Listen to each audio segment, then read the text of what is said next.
Cube Planets is an indie puzzle game that takes the concept of a Rubik's Cube and the fact that you can kind of twist everything around on all of the faces to rearrange it how you see fit, and transforms that into a collectible indie puzzle game.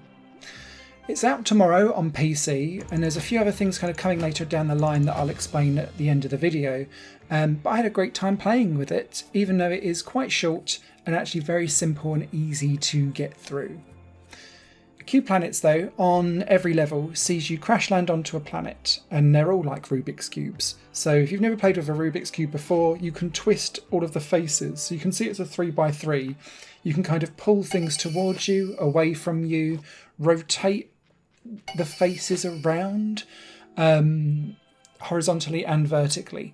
So you really can kind of mishmash everything, and don't do what I do and take off the stickers of a Rubik's Cube and rearrange them how you want. That's the only way of failure that you're guaranteed with those things. But with each level in Cube Planets, you have to collect 3 power-ups and then make your way back to your crashed spaceship so that you can take off.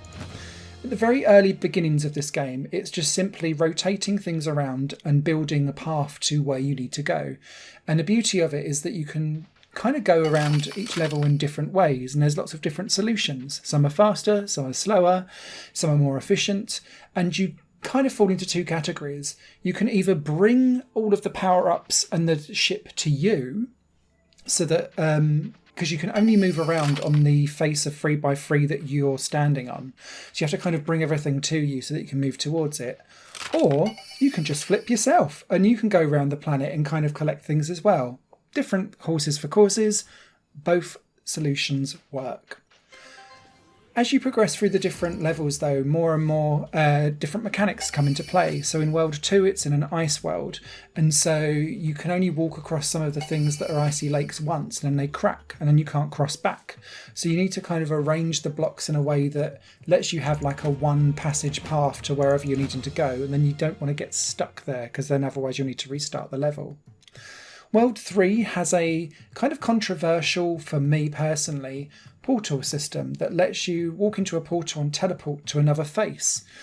The idea around this is that a lot of the additional bonus missions that you can have as you complete levels are around doing things in the least amount of twists possible, or using all of the portals. But what I found specifically with the third world and the portal aspect is that the levels were easier if I just ignored the fact that the portals existed. And so I did. And I breezed through World 3 quicker than probably what I should have been able to. And so maybe forcing the use of these portals would have been better advised. There's about 80 odd levels in total across Cube Planets, and just kind of ham-fisting your way through the levels works, because it's not until the second half of the game, if not slightly further beyond, that you have to really think about your moves all of the time for you to get to the end of the level. And even then, you're under no time pressure or move pressure to complete things. These are all bonus extra missions that you can complete, that gives you currency so that you can then unlock additional skins for your crashed spaceship and your little astronaut person. Because all of that difficulty is optional, you can ham-fist your way through the game and get to the end without too much bother, and that I think might be of a detriment to some people who don't chase all of those extra missions and wanting to get 3 stars on every level. Because it is simple, it is easy, you can trick and accidentally on purpose complete things, and the game itself is actually quite short. I completed it in under 2 hours. So just bear that in mind as little minor negatives to the game. One other negative that I do have that will potentially become a positive in a future update is that dragging and twisting the planet around with my mouse was a little bit clunky. But coming soon in the future to Cube Planets is that it's going to be integrated with Tilt 5. Tilt 5 is a tabletop AR system that will bring kind of digital games into life in front of your eyes with the goggles and like an actual controller. And that feels like a fantastic addition to this style of game, because it's all about the rotating and the 3D spatial viewing and kind of looking around and seeing what's there.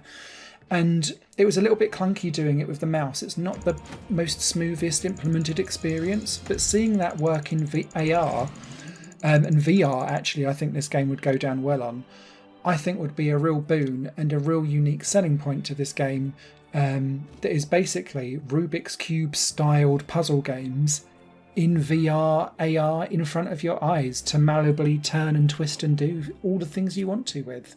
And I think that would be 2 thumbs up from me. So, Cube Planets, it's out tomorrow on PC. Written review will be over on highplanegames.com. If you found this informative and interesting, please give us a thumbs up. It really helps me with YouTube because they never know quite what to do with me. And it's mainly because I showcase all the games you don't know about. And that's why it's difficult to find me on YouTube. So anything that you can do helps. Until next time, you guys take care. Bye for now. Higher Plane Games is part of the Higher Plane Network, a completely independent media outlet supported by people like you.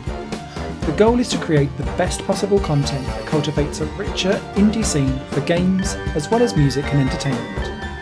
To find out more and to get involved, visit patreon.com/Higher Plane Network. Your support makes all the difference, and in return you'll gain access to bonus content and downloads. Thank you for watching.